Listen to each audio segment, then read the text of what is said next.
Welcome to our Saturday conversation. I think Brian and Tom kicked butt last week without me on here, and I'm really worried for my job, but I'm glad to be back and joined by my colleagues Brian Neubert and Tom Dienhart. And of course, I want to thank our sponsor, the Purdue Union Club Hotel.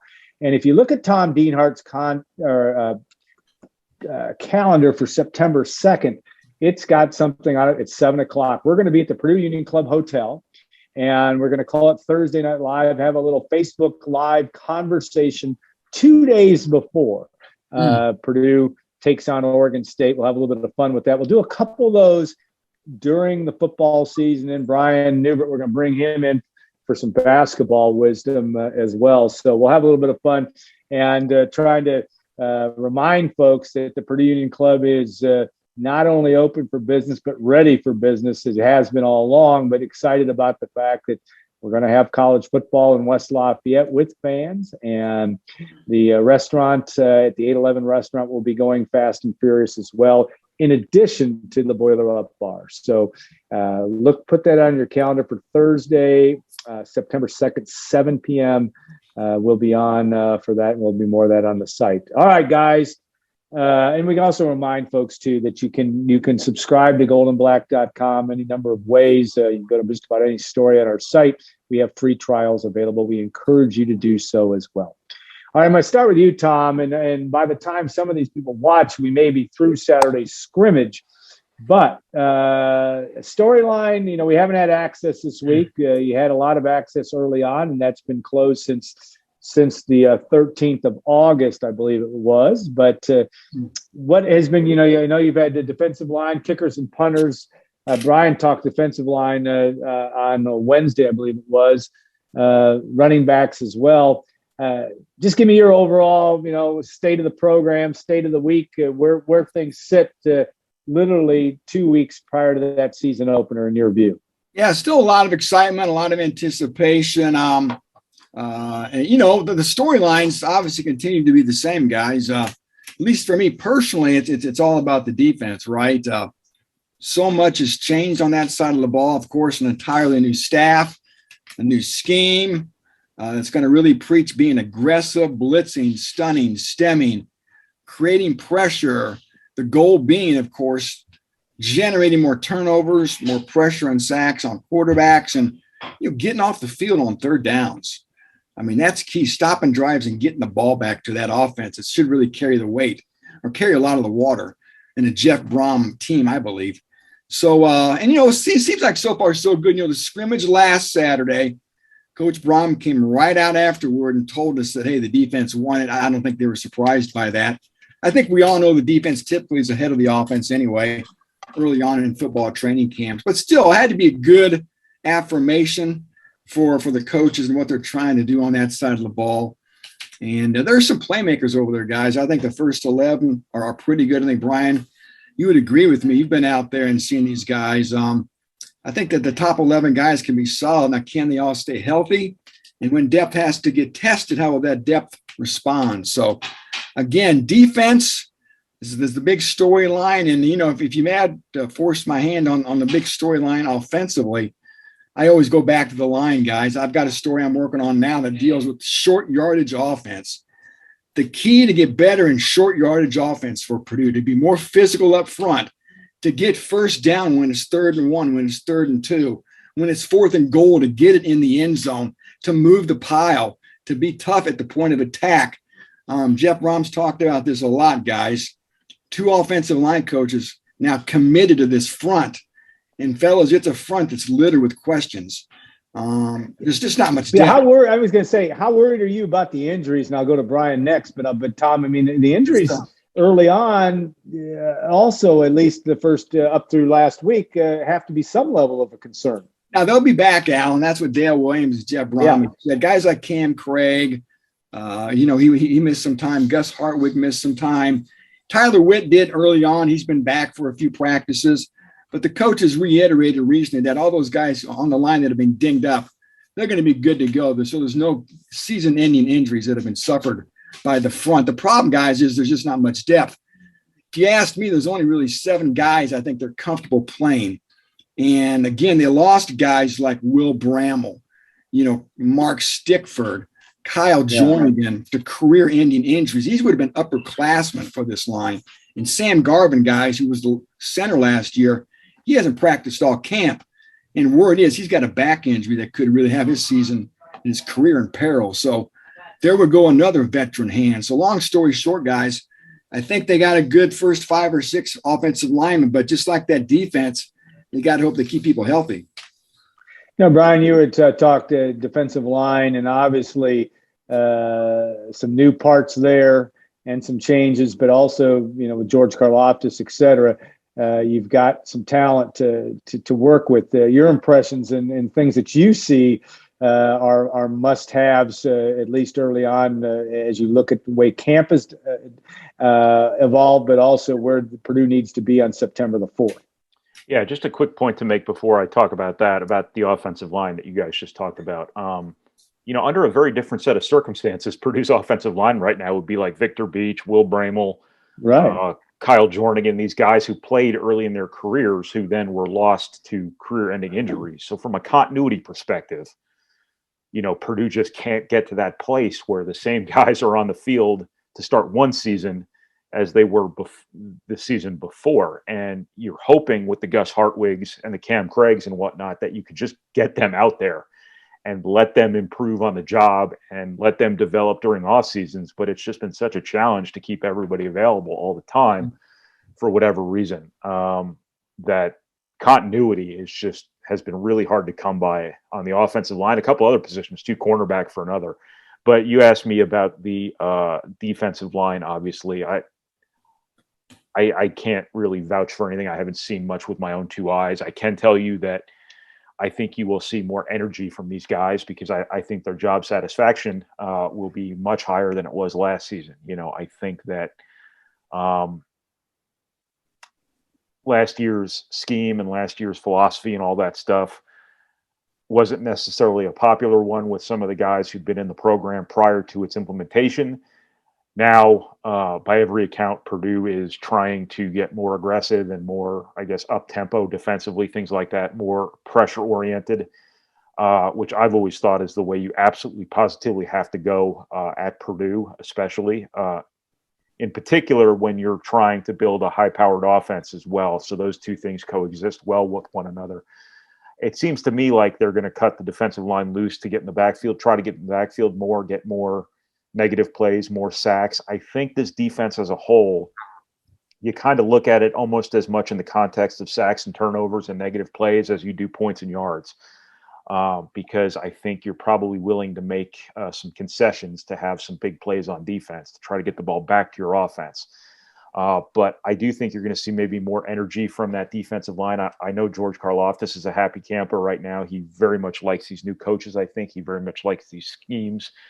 And I think the single most important thing coaches have to do, if you boil their job descriptions down to one thing and one thing only, it is putting your players in the best position possible to be successful. And that's what I said last year about the 3-4 and George Karlaftis. Now, I was wrong about Derek Barnes because he was damn good at linebacker. I didn't know if he'd be any good in a 3-4 standing up all the time. But Karlaftis is your co-best player on this team. He is the centerpiece of your defense, and you have to put him in every position possible to make plays. And he's going to have to be a leader for this team. He is going to have to be a high-effort guy for this team, especially in the games where he's getting held on every play and he's getting triple team blocked. That's just going to be the nature of his job this year. But I do think you're going to see a defensive front that is a lot more comfortable and a lot more happy in what it's doing. Yeah, it's going to be interesting part of this. Tom, kickers and punters, Purdue is not, under Jeff Brom, is not exactly, it's just not been outstanding in special teams play. That's always a goal of any program to be good in that area. Takeaways from that group, obviously, you're going to have new special team guys making contributions. It's a critical part of this football team and any football team that's hoping to have any level of success. Yeah, Marty Biaggi, he knows there's a sense of urgency. He knows there's a need to see improvement on that side of the ball. He gets it. And boy, you want to talk about new personnel. Going to have a new punter, going to have a new kicker this year as well. All signs point toward Mitchell Finran, the kid from Samford in Birmingham, Alabama, being the kicker. A good young man. It was fun to speak with him, on Friday. He's got a nice leg, and he's kicked in a couple big environments during his college career. He had a game at Auburn, he said, had a game at Florida State. This guy, again, is a veteran, so I don't think he's going to be rattled by anything he sees out there the first time he has to go out kick before a lot of people, especially even making a big kick, which he's done in his past as well. And then it was fun talking to Jack Ansell from Australia. He's a big guy, fellas. I kind of tried to have some fun with him at the end. I asked him, what happens if you got to tackle somebody? You're going to be able to tackle somebody. He just kind of looked at me and goes, you ever seen Australian rules football? Stuff. And, kind of trying to tell me that, hey, they're tough guys over there in Australia. I get it. They are. They got some tough customers over there. And he looks like one of them. He's well built. He's 23 years old. Brings a level of maturity to that position as well. So it's going to be fun watching him. And we'll probably hear a million times about Jack Ansell during TV broadcasts this year, I'm sure. But he's going to be fun to watch. And the coverage units too. Marty said they're going to use more starters this year on their special teams, period, coverage and return. He said they really did a self-evaluation. They looked at NFL teams, other college teams, and tried to get a sense of how often starters are used. And I think they came away thinking they need to use more starters on special teams. So guys like Jalen Alexander, we talked about, Cam Allen, they just want to get better players on those coverage units and return units, guys. We all know they have to improve. We were at the Nebraska game. We saw the pump blocks there. We saw the kickoff return that was allowed against Rutgers and some of the inconsistent punting, if you will, as well, especially at Illinois. So, that's a big part of the game. 1/3 of football that typically gets overlooked. But at Purdue, we all know special teams, if they're not don't necessarily have to win you games, guys, but they can't cost you games with big mistakes. Yeah, again, with a team and a program in a division with little to no margin for error, that will be a storyline that is always important, but maybe extra important this year. All right, Brian, I want to switch gears to basketball. Well, hold on.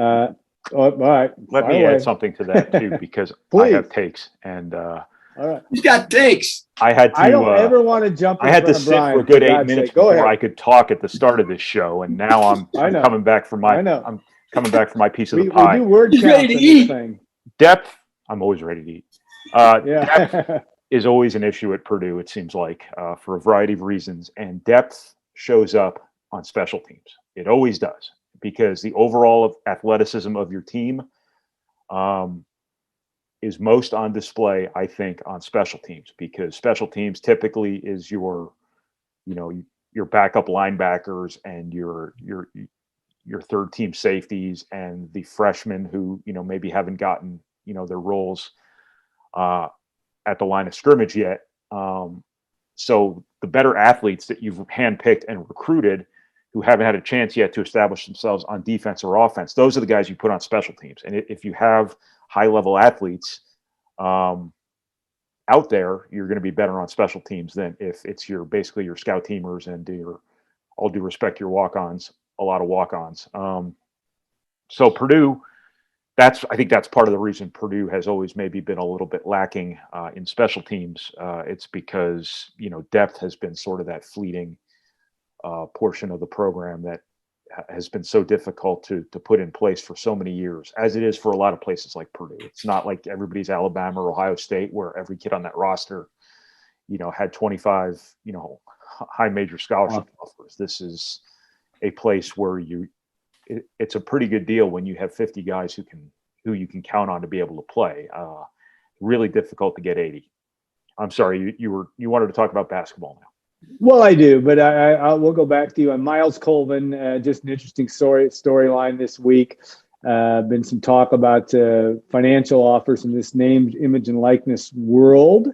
Only part of the story there, but tell us a little bit about that. And obviously, Myles Colvin, a 2023 commit, a guy that a legacy and somebody that you got to see several times this summer. Still earmarked for Purdue, and that's the story there. But tell us little bit about that storyline there and what you see.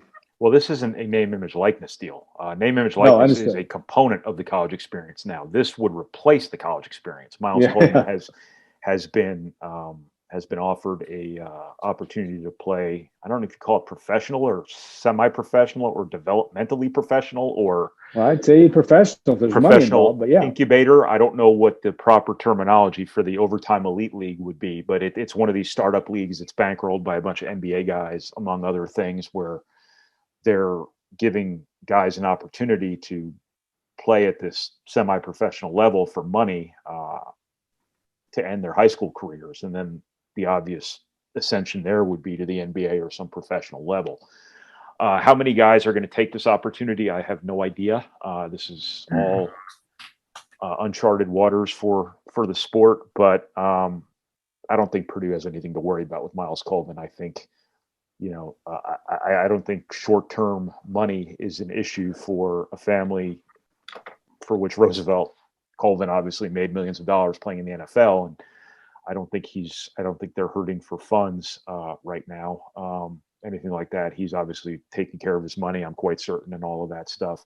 They see the bigger picture. This is a family that obviously is very education oriented, very college oriented, goes way back with Purdue. They're not going to make a short-sighted decision here because there are no guarantees. If you go play in a league like this for 2 years and you make a couple of $100,000 over that time, it guarantees you nothing thereafter. The 2 years you play could only tell, further opportunities, scare them away and illustrate that, you aren't going to get a multi-million-dollar contract when all is said and done. I think in terms of, all the talk about this, I think obviously this is a pretty high compliment to an emerging player. Wasn't more than a year ago that, no one had seen Myles Colvin play. Very few people even have still to this point. He's still making a name for himself. And I think the family's excited. I think it's a big deal for the kid. I think it's a high compliment, but I don't think it's anything where they're going to actually go and sign up for this. I've been wrong before. I don't think I'm wrong about this. I think it is important nowadays. Times have changed considerably to make a name for yourself, before that name is applicable. There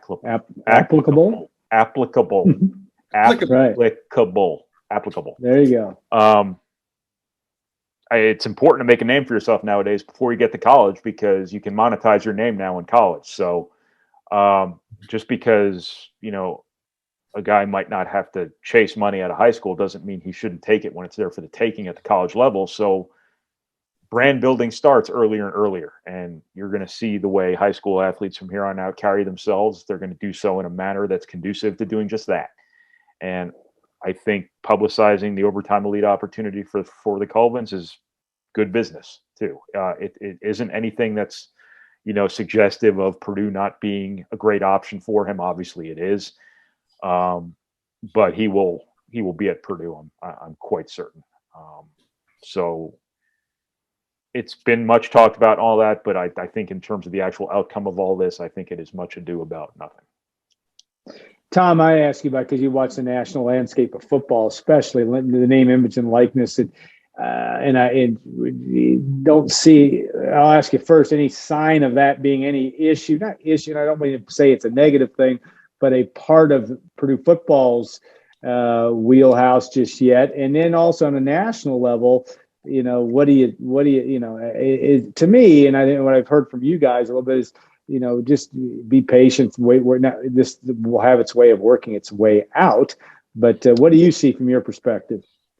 Yeah, we've talked to some of the players about name, image, and likeness, and of course, some Purdue athletes, football players, in particular, have struck deals. Xander Horvath's got his own line of merchandise. Yeah. He's an illustrator. He even has a landscape business. He told us. I did a story with Tyler Witt, and he really. That's another story we're probably going to hear a million times this fall, I imagine. But the tattoo artist who's a right guard, and in addition to having that reputation for giving people ink, but very talented artist, it sounds like, has a lot of business, and a lot of his teammates have been clients. Milton Wright, DeMarge Lewis, among others. David Bell's got some merchandise he sells as well. So, yeah, I don't know if but Bell and Karloffis are the highest profile guys. None of them have deals that we've seen struck by some of these other athletes across the country. We'll have to see where it goes from a Purdue standpoint. I'm just amazed, guys, that Bryce Young, like the quarterback at Alabama, how much bang for your buck are you getting as whoever's writing that check to a guy who's never taken a snap? And I know it's the Alabama quarterback job. It's like being the quarterback of the Dallas Cowboys, but still, I don't know. It's crazy to think this kind of money is out there for guys who've done little to nothing in their careers. But like I said, or you said off the top here, Alan, that this is still sorting itself out. Sort of seems to be a gold rush segment right now of name, image, and likeness. I think, when people always want to make good business decisions, and it'll be interesting to see how money's spent moving forward here by some of these companies. Yeah. And I know you guys hit on this, or could have. I know this broke a week ago Friday with Samson James making the move to West Lafayette from Indiana. Brian, you look at strange things that happen now, but then may become commonplace. And here's a guy that may have a chance to make an impact as a running back at Purdue, but he played for the rival, ran for 118 yards or whatever it was against Purdue a couple of years ago. Is that just the way it is now? What a weird world, huh?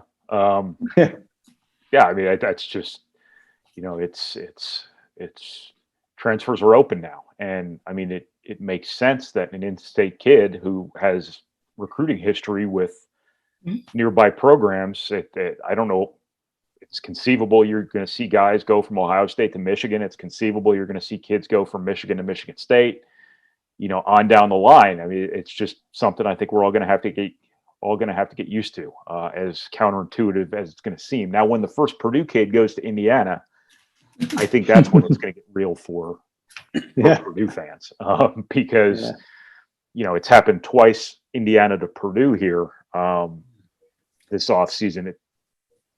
Logic suggests, hey, at some point, it's probably going to happen Purdue to Indiana. And if it's a player, if it's an important player, then I'm sorry, go ahead, Tom. Well, I was just Sam Garvin started his career at Indiana too. Yeah, well, that's right. Not quite as high profile as a guy who a year ago was being referred to as the highest rated recruit in the history of Indiana's football program. And that's true. It was years ago that they signed LeVron Williams from Evansville, and he was a parade All-American. So that's going way back.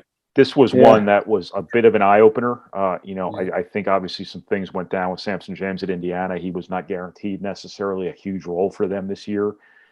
He had a couple position coaches leave, kind of all of that stuff. And he had been in the portal before, and he had decommitted from Ohio State out of high school. So, I mean, there was some things around this where it wasn't as astonishing as it would be if, like, as I use the basketball example, if Trace Jackson Davis just up and transferred to Purdue. This isn't the same deal because there are some circumstances here. Or if Travion Williams up and transferred to Indiana, something like that. But it is weird, and it makes for some interesting stories down the line when these guys play their former teams. The only precedent I have on that personally is when Purdue played Auburn in Cancun years ago, and Ronnie Johnson was on Auburn. Stuff just doesn't happen very often in terms of crossing over with guys who used to play for you. But now that's going to be happening more and more, just because everything is so open now, and your guys are all over the place. All right, Tom, I was going to ask you any feeling, early gut feeling or understanding of whether, I know you guys have both written about Samson James's eligibility or when he will be eligible. Any news from that standpoint of whether any chance he's on the field this year to play with eligibility? I think the odds of that happening are probably slim. Purdue, of course, is going through the process of trying to get him a waiver for immediate eligibility, but it just seems to me from the people I talked to, that may be a long shot. He's practiced with Indiana this year as well. That seemed to complicate the matter further. Long story short, probably going to have to incubate for a year and take a traditional transfer redshirt for 2021 would be my guess. I expect him probably, he's going to enroll here. Classes start on Monday. And I suspect we'll probably see him on the practice field as soon as next week. So unfortunately, Purdue could always use some more depth in that running back room, but probably going to have to wait to see James in old gold and black until 2022. And Purdue's going to have to roll with, Xander Horvath, King DeRue, and Dylan Downing, among others back there. Yeah, going to be a storyline that we'll be watching. All right, now we'll get this to wrap up this week's show. I put these guys on the spot for the thing, your impression of the week, or the thing that happened to you this week. It doesn't necessarily have to be work related. It's helpful if it is. But Brian, I don't know. You always have interesting experiences everywhere you go. So I'll start with you. What was what would be your game changer this week, or whatever term you want to use? Well, I bought this microphone. Yeah. Simply because these simulcasts are so important to me, and I want them to, I hold everything I do to the highest form standard of excellence. And yes, I just like to solicit, I guess, our listeners that if I sound better this week, if this thing made me even more incoherent as I was previously, let me know. Email me at bneubert@goldandblack.com and let me know, because I don't know if this thing's working, because I ran it through you guys beforehand and nobody noticed any differences. Now, perhaps I'm so close to my computer microphone that the microphone is redundant. I have no idea, but it sure looks good on my desk, though. I don't know why why don't you have it in front of you so you could be like the old Larry King or whatever it was, where you got the mic in front? That's what I want. Because look how ridiculous this looks. No, that looks good. I look like I should be singing. And go, yeah. I mean, caller, are you there? Caller. This is Ted Baxter. Jim Comparoni in our business, and I think the boys in Nebraska do that all the time. It looks good. All right, I think you sound a hell of a lot better, Brian. I don't think there's any problem there. Tom Dienhart, what say you with your thought of the week or experience of the week?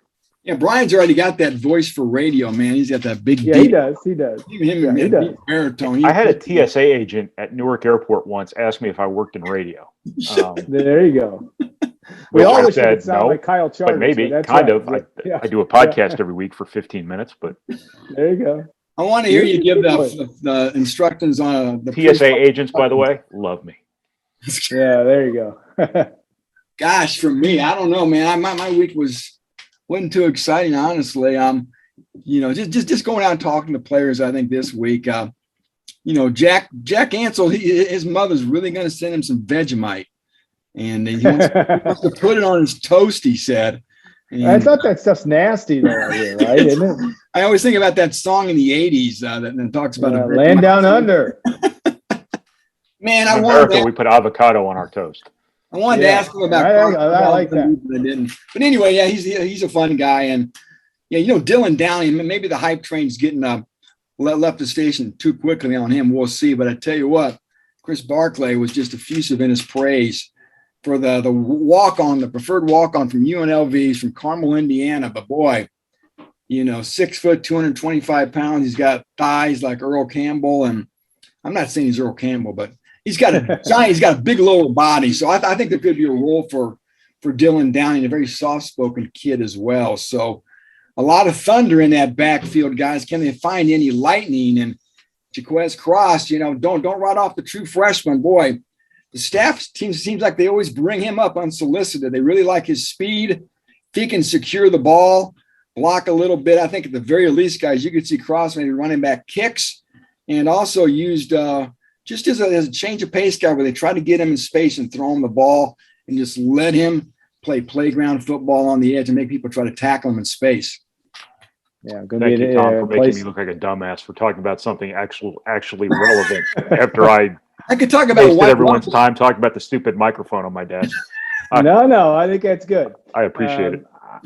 I won't further that anymore for you, Brian. But on a serious note, obviously the Sharon Versup story has Mike Carmen of the Journal and Courier did a large piece on that, in addition to some other media outlets, and the story about, or claims of harassment. I don't, and we've all talked about this. This is not a sport we cover. I'm going to be careful about wading into something I don't know a lot about. We'll all find out what will be the results of the university's investigation into this. But I think Brian wrote eloquently. Can you write eloquently? I think you can.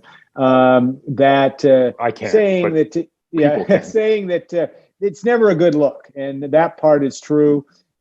You don't know how this is all going to play out, and you hope for I guess for the kids on the team that things can work its way out, so that Katie Gerald's as she takes over the program a year from now and is working a lot and right now can hit the ground running. But this will be a story to stay tuned with. Not that we're going to be covering on a daily basis, certainly, but it is a storyline a story that can have some impact if depending on how it all turns out. So we'll know more about that as time moves forward. So, all right, guys. Let me just say something real quick about that. Yeah. I think that reading the report, the things that were leaked to the media, the accusations at play, I think there's a fine line between hard coaching and actual abuse. And I think the stuff in there, while, objectionable and unfortunate and all of that stuff, was relatively, I don't want to belittle it, but it was relatively tame compared to things that have been documented to happen at other places over time. Losing makes everyone miserable. That is a time-honored tradition around college sports, and I know there were a lot of unhappy people in that program as that program has sort of gone sideways from a competitive perspective. And I don't know how this is going to shake out, but it does feel like this is something that wouldn't have happened if there was a more pleasant environment and a better relationship between coaches and players and more success on the floor. But the most important part of this to me is that, this is not what Katie Gerald's needs. She doesn't, not that this is her problem. She had nothing to do with any of what's been alleged. She has only a little bit to do with whatever comes of it from a fallout perspective, but she just doesn't need the added damage to Purdue's brand, the thing that she has to build back up in recruiting and by, reestablishing a culture and all of that stuff. And again, this isn't going to be her problem very long, probably, but she just doesn't need the drama. She just doesn't need another black eye on, Purdue's reputation in a sport where they've been really good for a very long time, Yep. But they've also been prone to drama over a very long period of time as well, with the way things ended with Lynn Dunn, the way things ended with Christy Curry, and now, at least from a publicity perspective, the way things seem to be ending with Sharon Versa. Yeah, well said, and it's going to be something that we'll be watching. Just from a Purdue's perspective, it's got an interesting storyline, and we'll see how it turns out. All right, guys. We always walk into these shows, never sure how they're going to come out. I thought we had a lot of interesting things to say today. Thank you both. I want to thank the Purdue Union Club Hotel, and a reminder that on Thursday, September 2nd, we will have Thursday Night Live. Tom Dienhart and myself will be at the Boiler Up Bar. I don't know that Tom and I will be drinking, but we'll be there, and look forward to that as well. I want to thank the Purdue Union Club Hotel for sponsoring this Saturday Simulcast, and we will see you all next week. And by next show, we will be into game week, and looking forward to seeing just how the Boilermakers are going to fare when they take the field September the 4th, 7 p.m. against Oregon State. So have a great week, everybody. Thanks everybody for watching and listening, and we'll see you next week.